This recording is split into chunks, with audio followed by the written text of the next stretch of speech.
Praise the lord pastor. Praise the Lord. ಮಗುವಿನ ಹೆಸರು ಸಮರ್ಥ್ ಅಂತ. ಮಾರ್ಚ್ ತಿಂಗಳಲ್ಲಿ ನೀವು ಹಾಸನಕ್ಕೆ ಹೋಗಿದ್ದಾಗ ಅಲ್ಲಿ ಮಗುವಿಗೋಸ್ಕರ ಪ್ರೇಯರ್ ಮಾಡಿದ್ರಿ.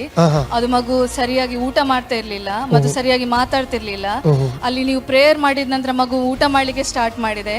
ನಂತರ ವಾಯ್ಸ್ ಮಗು ಇದು ಸ್ವರ 90% ವರೆಗೆ ಗುಣ ಆಗಿದೆ. Hallelujah. Praise God. ಕರ್ತನೆ, ಇವತ್ತಿನ ಒಳ್ಳೆ ಆಹಾರ ಸೇವನೆ ಮಾಡಲಿಕ್ಕೆ ಹಸಿವಿನ ಶಕ್ತಿ, ಜೀರ್ಣ ಶಕ್ತಿ ಮಗಳು ಉಂಟು ಮಾಡಬೇಕಾಗಿ ನಿನ್ನಲ್ಲಿ ಕರ್ತನೆ ಕೇಳ್ಕೊತೇನೆಪ್ಪ. ಎಲ್ಲ ರೋಗಾತ್ಮ ಬಿಟ್ಟು ಹೋಗಲಿ, ಸೌಖ್ಯ ಸಂಭವಿಸಲಿ, ಮಾತನಾಡಲಿಕ್ಕೆ ನಾಲಿಗೆ ಕಟ್ಟು ಅಡಿಯಲಿ, ಒಳ್ಳೆ ಮಾತುಗಳು ಬರಲಿ ಕರ್ತನೆ. ಅಲ್ಲಿ ಒಳ್ಳೆ ಮಾತು ಕೃಪೆಯನ್ನು ಅನುಗ್ರಹಿಸಬೇಕಾಗಿ ಕರ್ತನೆ ಕೇಳ್ಕೊತೇನೆ. ನಿಮ್ಮ ಹೆಸರು ಬ್ರದರ್? ನನ್ನ ಹೆಸರು ಶರ್ವಿನ್. ಅಕ್ಕದು ರೆಬೆಕಾ. ಮಗುದು ಸಮರ್ಥ ಅಲ್ಲ. ಓಕೆ, ನೀವು ಹಾಸನದಲ್ಲಿ ಅಲ್ಲಿ ಪ್ರಾರ್ಥನಾ ಕೂಟಕ್ಕೆ ಬಂದಿದ್ರಾ? ಅಲ್ಲಿ ಚರ್ಚಿಗೆ ಎಲ್ಲಾದ್ರೂ ಹೋಗ್ತಿದ್ರ? ಅಲ್ಲಿ ನಾವು ಬೆಂಗಳೂರಿಂದ ಬಂದಿದ್ವಿ. ಓ, ಬೆಂಗಳೂರು ಬಂದದ. ಓಕೆ ಓಕೆ, ದೇವರಿಗೆ ಮಹಿಮೆ ಆಗಲಿ.